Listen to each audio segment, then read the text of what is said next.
अस्सलामुअलैकुम my social media family. उम्मीद करती हूँ कि आप सब लोग हमेशा की तरह खुशबाश होंगे और हिफ्ज़ अमान के साथ होंगे।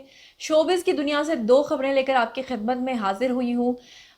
जैसे कि आप लोगों को पता है कि आजकल हमारी जो सेलिब्रिटीज़ हैं वो बहुत ज़्यादा वोकल हो गई हैं, क्योंकि उनके पास प्लेटफॉर्म आ गया है सोशल मीडिया का। ख़ास तौर पे जितनी भी हमारी मीडिया पर्सन्स हैं वो तमाम इंस्टाग्राम के ऊपर अक्सर लाइव आती हैं और लाइव सेशन में वो लोगों से पूछती हैं कि अगर आप लोग कोई सवाल पूछना चाहते हैं तो ज़रूर पूछिए। लेकिन लोग भी ऐसे हैं कि वो पहले से ताक में बैठे होते हैं कि जैसे ही कोई सेलिब्रिटी आएगा हम उसके ऊपर बिला वजह की तनकीद करेंगे, और तनकीद भी ऐसे करेंगे कि वो अगले की रूह को पाश पाश कर दे, मतलब अगले का दिल टूट जाए। और उसको ऐसे कमेंट्स पास करके ऐसे लोग बड़े खुश होते हैं। लेकिन हमारी जो एक्ट्रेसेस हैं वो भी अब इस चीज़ के साथ जो है ना अलाइन हो चुकी हैं, उन्होंने भी खुद को एडजस्ट कर लिया है। अब वो क्या करती हैं, खामोशी इख्तियार करने के बजाय आगे से ऐसा जवाब देती हैं कि सोशल मीडिया ऐसे लगने लगता है कि यहाँ पे झगड़े का एक गढ़ बन चुका है। तो इस हवाले से आज दो खबरें हैं मेरे पास। हमारी बड़ी आउटस्पोकन एक्ट्रेस हैं जिनका नाम है याले सरहदी, उनके हवाले से ख़बर शेयर करूंगी कि क्या हुआ जब वो लाइव सेशन में थी और लोगों ने उनके पाँव के ऊपर बड़े गंदे गंदे कमेंट्स पास किए और फिर उन्होंने आगे से क्या जवाब दिया। और दूसरी खबर है हमारी एक बड़ी प्यारी सी एक्ट्रेस हैं एलिज़े, उनके हवाले से कि आजकल सोशल मीडिया पे वो काफ़ी ज़्यादा ट्रोल हो रही हैं। ख़ास तौर पे जब वो एक मोबाइल की लॉन्चिंग के शो के अंदर आई थी पार्टिसिपेट करने के लिए, तो उनका जो ड्रेस था वो थोड़ा सा वल्गर था और उसके बाद लोगों ने उनको कितना ट्रोल किया। और पिछले दिनों ने गाना भी गाया, उस पर भी लोगों ने उनकी ड्रेसिंग के ऊपर बड़ी बातें की। ये सब कुछ आज की इस वीडियो में बताऊंगी। और ख़बर शुरू करने से पहले मैं एक बात आपको बता देना चाहती हूँ कि मेरा जो यूट्यूब के ऊपर मेरे व्यूवर्स हैं उनकी एज जो है वो 13 साल से लेके 70 साल तक है। जो 13 साल के लोग हैं वो मुझसे चाहते हैं कि मैं उनके साथ चुलबुली किस्म की खबरें शेयर करूं, उनके साथ डिफरेंट रिएक्शन वीडियोस शेयर करूं, उनके साथ डिफरेंट अच्छी और ऐसी चीज़ें जिसमें उनकी ख्वाहिश है कि वो इस तरह के वीडियोस देखें चुलबुले टाइप के, तो उस तरह की चीज़ें उनके साथ शेयर करूं। जबकि 25 साल से लेकर 34 साल तक की जो मेरी ऑडियंस है वो चाहती है कि मैं सीरियस किस्म के व्लॉग्स उनके साथ शेयर करूं, जबकि जो बूढ़े अफराद हैं उनकी चॉइस ज़रा और तरह की है। और फिर फीमेल्स भी मेरी ऑडियंस में शामिल है और उनका भी जो एज ग्रुप है वो डिफरेंट डिफरेंट है, तो दैट्स वाई मुझे हर तरह की खबरें शेयर करनी पड़ती हैं। तो मैं एक खास जॉनरा की जो न्यूज़ है वो शेयर करती हूँ, तो दूसरी तरह के लोग मुझे कमेंट सेक्शन में लिखते हैं कि आपने तो ये किस तरह की खबर बना डाली। तो माजरत के साथ मैं ये कहना चाहती हूँ कि मैंने हर तरह की खबर शेयर करनी है, अच्छी हो या बुरी हो, खबर मैंने आप तक पहुँचानी है, चाहे वो शो बिज़नेस की नगरी से हो, चाहे वो सियासत की नगरी से हो, चाहे वो सोशल इश्यूज़ हो, या वो दुनिया के बाहर। यानी कि अब तो दुनिया वैसे ही ग्लोबल विलेज बन चुकी है, तो मैंने हर तरह की खबरें आपके साथ शेयर करनी होती है। और खबरों के अलावा मैं आपके साथ व्लॉग्स भी शेयर करती हूँ, और उसके अलावा भी मैं आपके साथ इंटरव्यूज़ और होम टूर्स भी शेयर करती हूँ। तो ये जो चैनल है यहाँ पे आपको हर तरह की वैरायटी मिलेगी। आई होप आप इसे समझ पाएंगे। चलिए शुरू करते हैं पहली खबर से कि हमारी बड़ी आउटस्पोकन एक्ट्रेस हैं याले सरहदी, और वो इतनी बोल्ड हैं कि उनसे बात करते हुए अक्सर डर लगता है कि आगे से पता नहीं क्या जवाब आएगा। इंस्टाग्राम पे वो लाइव आई हुई थी और उन्होंने एक सवाल जवाब का सेशन रखा उसके बाद, और सेशन में उन्होंने लोगों से कहा कि आप लोग मुझसे जो भी सवाल पूछना चाहते हैं पूछे, मैं आपको उसका जवाब दूंगी। वहाँ पर एक सारिफ आए और उन्होंने आकर याले सरहदी को सर से लेके पैर तक जो उनकी तस्वीर देखी, वो देखने के बाद उसने कहा कि आपके पैर तो बहुत ही बड़े और मर्दाना से हैं, बड़े भद्दे पैर हैं आपके। जिस पे कि याले सरहदी ने फौरी तौर पे उस सारिफ को क्या रिप्लाई किया, आपके ख्याल में क्या कहा होगा? सोचें।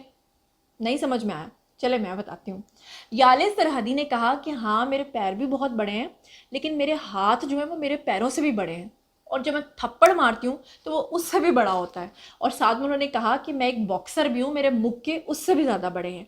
यानी कि उन्होंने खुलेआम उस सारिफ के साथ ना सिर्फ इंस्टाग्राम पे पंगा लिया बल्कि उसको धमकियां भी दे डाली। यानी कि अब ट्रोलर्स को मिलेगा उन्हीं के जैसा जवाब, यानी कि जैसा छितर वैसी चपेड़। ये तो चले मैंने वैसे एक मिसाल दी है, माइंड मत कीजिएगा।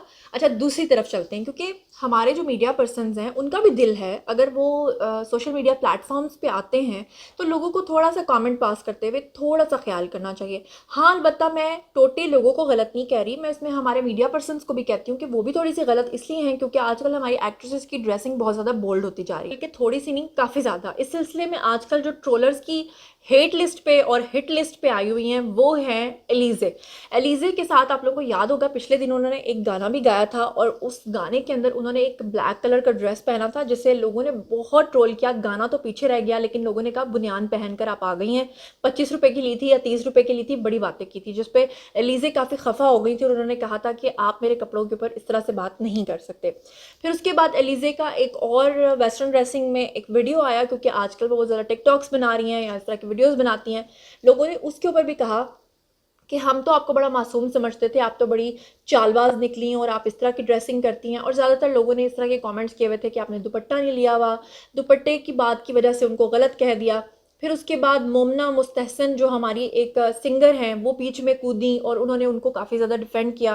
لوگوں سے کہا کہ جس کو آپ معصوم سمجھتے تھے وہ بھی یہی لڑکی تھی اور آج جسے آپ چالاک سمجھ رہے ہیں وہ بھی یہی لڑکی ہے. فرق صرف اتنا ہے کہ اگر اس نے آج اپنے آپ کو مختلف انداز میں پیش کیا ہے تو آپ نے اس کو برا کہنا شروع کر دیا. مطلب مومنہ کا کہنا یہ تھا کہ آپ کسی کو کسی کے ڈریس کی وجہ سے جج نہیں کر سکتے, لیکن پھر اس کے بعد اس چیز کے اوپر یعنی چنگاری کے اندر پیٹرول کیسے چھڑکا خود ایلیزے نے, وہ اس طرح سے کہ وہ ایک شو کے اندر آئیں اور وہاں پر انہوں نے وی نیک لائن پہنی ہوئی تھی, اور وی نیک لائن کے اندر ان کا جسم اس طرح سے نمایاں ہو رہا تھا کہ ان کا کلیویج جو ہے وہ نظر آنا شروع ہو گیا. اور جیسے ان کا کلیویج دکھنا شروع ہوا, لوگوں نے وہاں پر غصے کے ساتھ جو ہے میسیجز کرنا شروع کر دی اور کہا کہ ایک ضابطۂ اخلاق بننا چاہیے ہمارے ایکٹریسز کے والے سے. اچھا, اس بارے میں بھی لوگوں کے ساتھ اگری کروں گی, کیونکہ اگر اس طرح کے معیارات پاکستان کے اندر سیٹ ہو گئے کہ تمام ایکٹریسز کو اسی طرح کی ڈریسنگ کرنی ہے, کیونکہ جب ہم لوگ نہیں کرتے تو پھر ہمیں کہا جاتا ہے آپ باقی لوگوں کی طرح ٹرینڈی نہیں ہے. لیکن میں یہ کہتی ہوں کہ آپ کو جو ہے وہ لبرل ہونے میں, ماڈرن ہونے میں اور واحیات ہونے میں ایک ہلکی سی لکیر ہوتی ہے, اس کو پار نہیں کرنا چاہیے. ڈریسنگ آپ ماڈرن کریں, اچھی کریں, لیکن اپنے آپ کو صحیح لے کے چلیں. آپ کے کچھ ایسے معیارات ہونے چاہیے کہ آپ کا کلیویج نظر نہیں آنا چاہیے. یہ میں سختی سے اس چیز کے خلاف ہوں, لیکن ہم کیا کہہ سکتے ہیں, ہماری ایکٹریسز ایسا کرتی بھی ہیں اور پھر وہ دھڑلے سے شوبز کی دنیا میں آتی بھی ہیں اور پھر وہ آ کے انسٹاگرام پہ لوگوں کے ساتھ لڑائی بھی مول لیتی ہیں. اسی حوالے سے ایک تیسری خبر آپ کے ساتھ شیئر کروں گی, اور وہ خبر ہے جناب علی غنا علی کی. غنا علی کے بارے میں آپ لوگ جانتے ہیں, میں پہلے سے ولاگ بنا چکی ہوں کہ انہوں نے آلریڈی ایک شادی شدہ آدمی سے شادی کی ہے, اور جس آدمی سے انہوں نے شادی کی ہے وہ آدمی جو ہے اس کا پہلے سے ایک بیٹا بھی ہے اور وہ کراچی کا ایک بڑا نامور بزنس مین ہے. لیکن جس دن ان کی شادی ہوئی تھی انہوں نے اپنی تصاویر پوسٹ کی تھی, تو لوگوں نے اس چیز کو چھوڑ کر کے بعد میں ٹرول کریں. اس وقت لوگوں کو نہیں پتا تھا کہ یہ شخص کون ہے, یہ کیا کاروبار کرتا ہے, یہ پہلے سے شادی شدہ ہے یا نہیں ہے. لوگوں نے اس شخص کو باڈی شیمنگ کے حوالے سے اس کی باڈی کے اوپر کافی باتیں کی اور کہا اتنا موٹا شخص ہے جس سے آپ نے شادی کر لیا. کسی نے انکل کہا, کسی نے موٹا ناٹا چھوٹا پتہ نہیں کیا کیا کہا, جس پہ غنا علی کو بھی انسٹاگرام پر آ کر لوگوں سے لڑائی مول لینی پڑی. اور غنا نے کہا کہ میرے شوہر کو اگر آپ نے مزید کوئی بات کرنی ہے تو اس کو مت کریں, آپ مجھے کر لیں, یعنی کوئی پتھر سے نہ مارے میرے دیوانے کو. لیکن پھر فائنلی ہوا کیا کہ یہ خبریں گردش کرنے لگی کہ ان کے شوہر تو پہلے سے شادی شدہ تھے, پہلی بیوی کو چھوڑ کے انہوں نے غنا سے شادی کی ہے, مطلب غنا نے ایک گھر کو اجاڑا ہے. لیکن اس کے باوجود غنا کو کوئی فرق نہیں پڑا اور غنا نے اپنی نئی تصاویر جو ہیں وہ انسٹاگرام پہ شیئر کر دی ہیں. اور جیسے ہی انہوں نے اپنی نئی تصاویر شیئر کی تو وہاں پر لوگ پھر سے باز نہیں آئے اور لوگوں نے آ کر پھر سے غنا کو بہت زیادہ ٹرول کیا. ان کے شوہر کی باڈی کے حوالے سے بہت ساری باتیں کی, اور وہاں پر ایک صارف نے لکھا کہ آپ کے شوہر کیا پریگننٹ ہیں, مطلب یہ لکھا, کیونکہ ان کے شوہر کا پیٹ ذرا تھوڑی ٹمی باہر نکلی ہوئے, تھوڑے موٹے ہیں, ہیلدی ہیں. تو اس پہ غنا نے جواب دیتے ہوئے آئیں وہ سامنے اور انہوں نے آ کر کہا کہ نہیں, میرے شوہر تو پریگننٹ نہیں ہے, لیکن آپ کا دماغ جو ہے اس میں یہ سب کچھ ضرور خلل ہے. تو اس طرح کی باتیں کر کے لوگوں کو غنا نے شٹ اپ کال دی, لیکن لوگ بھی ایسے ہیں کہ وہ باز نہیں آتے. تو ان تینوں خبروں کے حوالے سے آپ لوگوں کا کیا خیال ہے, آپ مجھے بتائیے کہ کیا سیلیبریٹیز کی اگر کوئی بات بری لگتی ہے تو کیا اتنے برے طریقے سے تنقید کرنی چاہیے, یا کہ آپ کو لگتا ہے کہ بڑے اچھے اور احسن طریقے سے بھی آپ کوئی بات کر سکتے ہیں. تنقید کرنے کا کوئی طریقہ بھی ہوتا ہے. آپ لوگ کیا سمجھتے ہیں اس بارے میں کامنٹ سیکشن میں آئیے, میرے ساتھ شیئر کیجیے. مزید خبریں, ولاگز, انٹرویوز اور سیاسی تجزیے جاننے کے لیے میرے ساتھ کنیکٹڈ رہنا ہرگز مت بھولیے گا. چینل کو سبسکرائب کرنا بھی ہرگز مت بھولیے گا. اپنا بہت خیال رکھیے گا. اللہ نگہبان.